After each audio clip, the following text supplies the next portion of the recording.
The 19-year-old German radio operator stepped out of the bunker and stared across the moonlit Rhine River, its restless waves glinting like cold metal.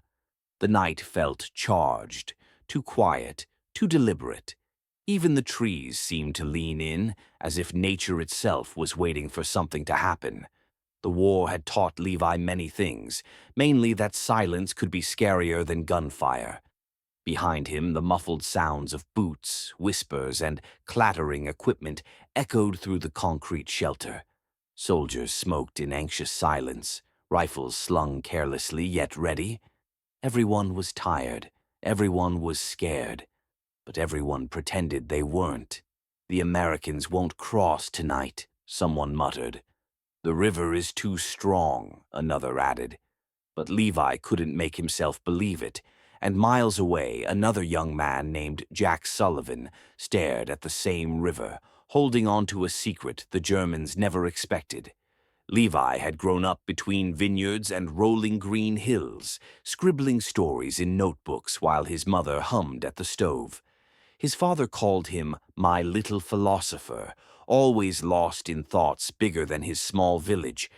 But everything changed when his father didn't return from the Eastern Front. After that, the war wasn't something happening somewhere else. It was something that swallowed homes, names, and futures whole. Levi enlisted not out of pride, but out of guilt. Guilt that he was safe when his father wasn't. Guilt that he wrote stories while others fought in them. His job as a radio operator was supposed to keep him away from direct combat. But nothing, no uniform, no assignment, could truly shield a person from war. And tonight, with the Rhine rumbling like an upset giant, Levi felt the invisible weight of 1,000 choices pressing on him. Across the river, American engineer Jack Sullivan inspected the hulking amphibious trucks, lined up like monstrous geese. The DUKWs, or ducks, looked almost comical, with their rounded noses, high sides, and wheels exposed like gangly legs. Jack often joked they looked like farm animals wearing armor, but today no one was laughing. Jack wasn't a soldier by nature. He grew up fixing engines on his father's Kansas farm, hands always stained with oil and grease. When the Depression hit, he salvaged broken radios to help his family survive. He was good with machines, not people, not speeches, not guns, just machines. And now his machines were being asked to carry men across one of the most dangerous rivers in Europe, under enemy fire. Jack ran his hand along the side of his duck. "Just don't let me down," he whispered. He didn't know if he was talking to the machine or himself. Inside the bunker, Levi twisted the tuning knob of his radio. Crackles of static, distant explosions, scrambled voices, war's strange symphony. Then something unexpected pierced through the noise. "Deploy ducks!" Levi froze. "Ducks?" he whispered aloud. Was it a code? A unit name? A misheard phrase? He repeated the message, deciphering it slowly, his heart beating faster. The tone was rushed, urgent, serious. The Americans were up to something. Levi's training told him to report immediately.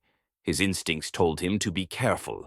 These days, officers dismissed anything that didn't fit their expectations and punished those who wasted time. Levi scribbled "ducks" on a scrap of paper and folded it into his jacket. He wasn't sure what to make of it, but he felt its importance like a spark in his chest. Jack checked every bolt on his duck twice, even 3 times. He inspected hoses, seals, pumps, and the rudder system. Other soldiers teased him for obsessing, but the river didn't care about pride. Only mistakes. Jack remembered the letter from his younger sister back home. "You always fix things, Jack. Maybe you'll fix the war, too." He wanted to believe her, but tonight, staring at the churning Rhine, he wasn't sure anything could be fixed. Crew members boarded, casting uneasy glances at the water. Some joked nervously, others clutched rosaries or photos of loved ones. Jack felt responsible for each of them. If we sink, he murmured to the duck, sink after we get them across. He forced a smile and climbed in. Sergeant Klaus Brenner walked into the bunker with the heavy steps of a man carrying the whole war on his back. He wasn't cruel, not like some. He wasn't heartless, not anymore. He was simply tired. Klaus had seen too many young men die, too many boys drafted into something they never asked for. And despite his scarred face and gruff voice, he watched over Levi like a hawk. He approached Levi's radio station. "You hear anything useful tonight?" Klaus asked. Levi hesitated. "Yes, but I don't know if it means anything yet." Klaus stared at him. He could read uncertainty like a map. "If it matters, bring it to me," he said. His tone was stern, but his eyes held something like trust. Levi nodded, though he hid the folded note deeper in his pocket. American officers huddled over a crude map laid across wooden crates. Lantern light flickered, casting ghostly shadows as they outlined the operation. "The Germans expect rafts or pontoon bridges," the commander said. "They have no idea we can drive across." He pointed at the ducks waiting silently behind them like beasts in the dark. "Engineers will lead, infantry follows. Surprise is our lifeline." Jack swallowed hard. Leading meant being the first shot at, the first to sink, the first to die. But he also knew, if the ducks failed, men would drown. If they succeeded, men would live. "Get your crews ready," the commander ordered. Jack placed a hand over his thumping heart. "It's just the river," he whispered to himself. But it wasn't. It was fate. Inside the bunker, Levi unfolded the scrap of paper again. Ducks. Every time he read it, the strangeness gnawed at him. Americans didn't use silly words without reason. Levi's gut told him this was important. He approached Klaus. "Sergeant, I overheard a strange term." Boom! The entire bunker shook as artillery thundered overhead. Dust rained from the ceiling. Men stumbled. Someone screamed. The attack had begun. Klaus grabbed his helmet. "Positions! Move!" Levi's warning was swallowed by chaos. Jack's duck rumbled forward, engine growling, wheels sinking into the muddy bank. The entire vehicle trembled as the nose tipped down toward the Rhine. Then, splash! Cold water swallowed the lower half of the duck. Soldiers gasped as the vehicle bobbed uncertainly, the river tugging at it like a hungry beast. "We're floating," one private whispered. Jack forced confidence into his voice. "That's how it's supposed to work." But inside, he felt the river's strength beating against the hull. More ducks entered behind them, engines whining, waves slapping their sides, the night filled with the sound of churning water and distant explosions. Jack gripped the steering wheel with white knuckles. "Come on, girl," he pleaded. "Just get us there." The first artillery blasts woke the entire riverbank. Levi stumbled outside with other soldiers, rifles in hand, adrenaline crashing through his veins. He stared into the darkness. And then he saw them. Not boats, not rafts, not bridges, trucks, swimming, across the river. "What? What is that?" a German soldier whispered in horror. Levi felt the note in his pocket. He felt his heartbeat hammering. He felt the truth settling over him like cold rain. The Americans had ducks. The thing he warned himself to report, the thing nobody believed existed. And now they were coming straight across the Rhine. Levi wasn't sure which scared him more, the enemy advancing, or being right. Halfway across the Rhine, Jack felt a tremor rip through the duck so violently it nearly threw him from his seat. Boom! A shell exploded just meters away, showering the vehicle with water and shrapnel. The duck bucked like a frightened animal. Men screamed.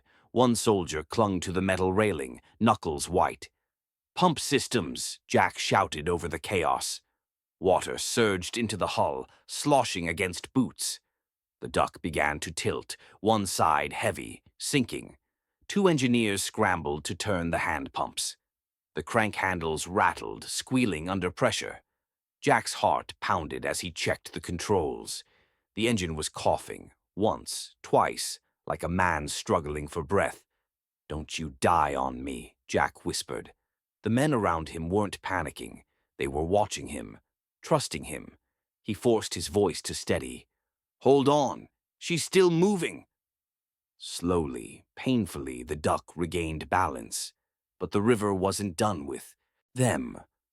The current dragged them off course, toward the most heavily defended German sector. Jack's stomach turned. "This is bad," he murmured. "Very, very bad." German machine gunners sprinted to the river's edge, rifles slung across shoulders, ammo belts clinking. Bunkers lit up with muzzle flashes as German defenses opened fire on the approaching ducks.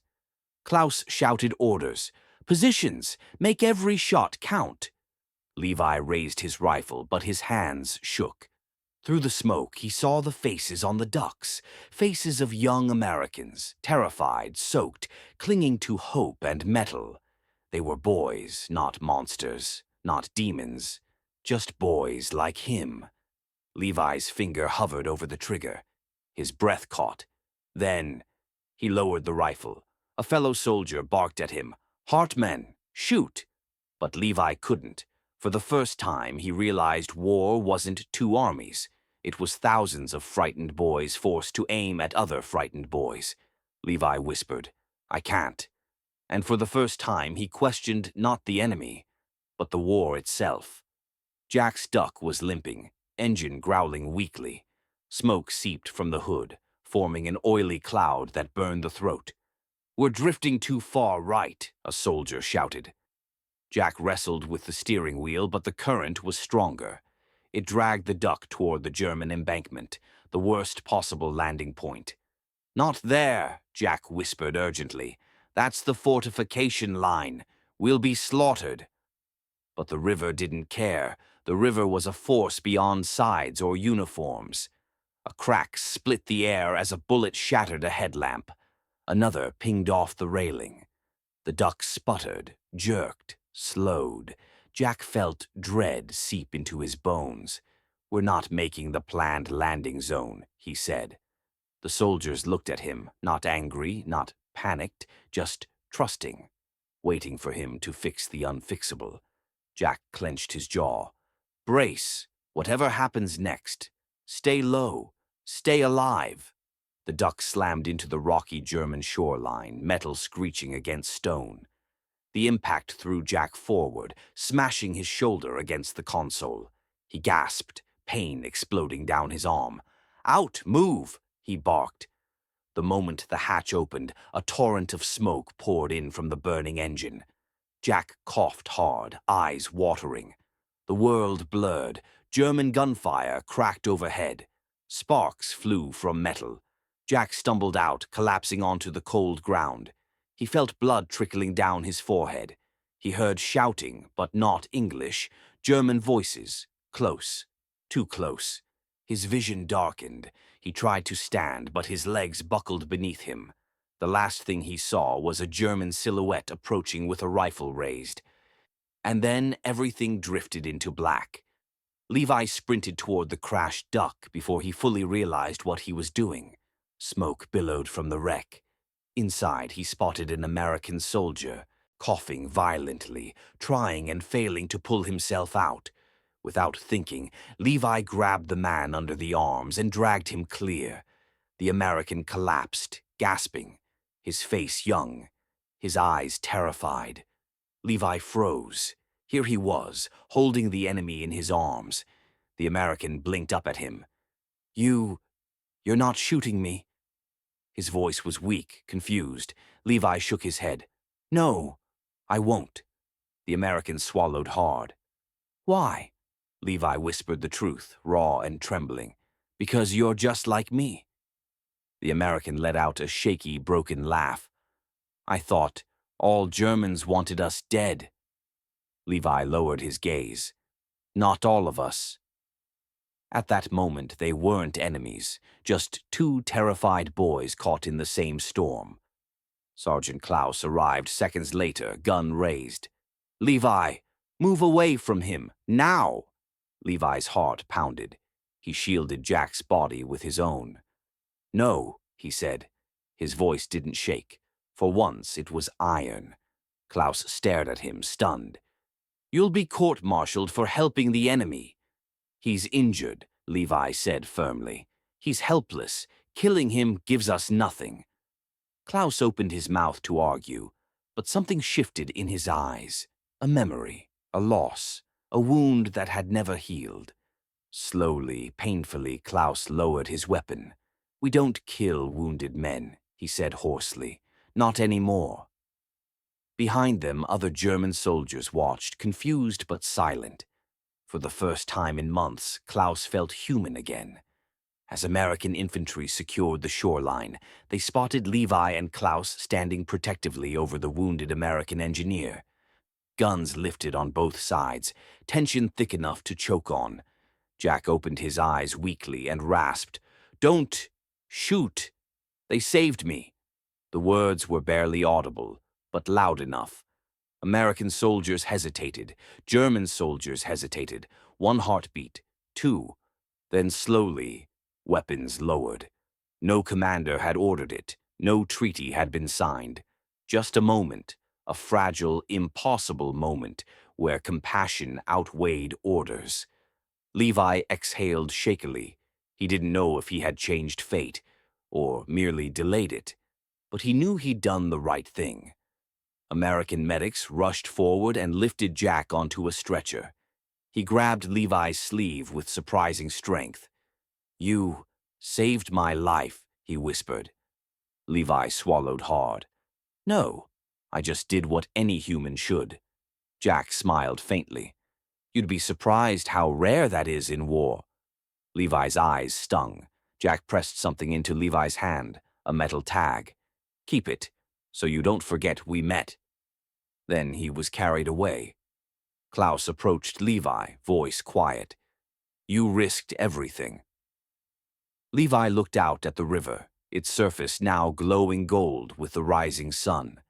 "If helping someone costs me everything," he said softly, "then everything wasn't worth much." Klaus felt something tighten in his throat. He placed a fatherly hand on Levi's shoulder. "I wish your father could see you." Months passed. The war collapsed like a crumbling wall. Levi returned to his mother's small home. The vineyards were still there, but everything felt different. Life after war tasted strange, sweet but edged with sorrow. Levi tried to write again, but war memories spilled onto every page. He kept Jack's dog tag in his desk drawer. Sometimes he took it out, turning it in his fingers, letting its cool weight remind him that compassion mattered, even in hell. Jack recovered in a hospital in France. He often asked nurses, "Do we know what happened to the German kid who saved me?" Nobody knew, but Jack kept telling the story, not of a battle, but of a boy who crossed an invisible line to save a stranger. In the spring of 1948, Levi received a foreign envelope marked with unfamiliar handwriting. His hands trembled as he opened it. Inside was a letter. "Levi, I hope this reaches you.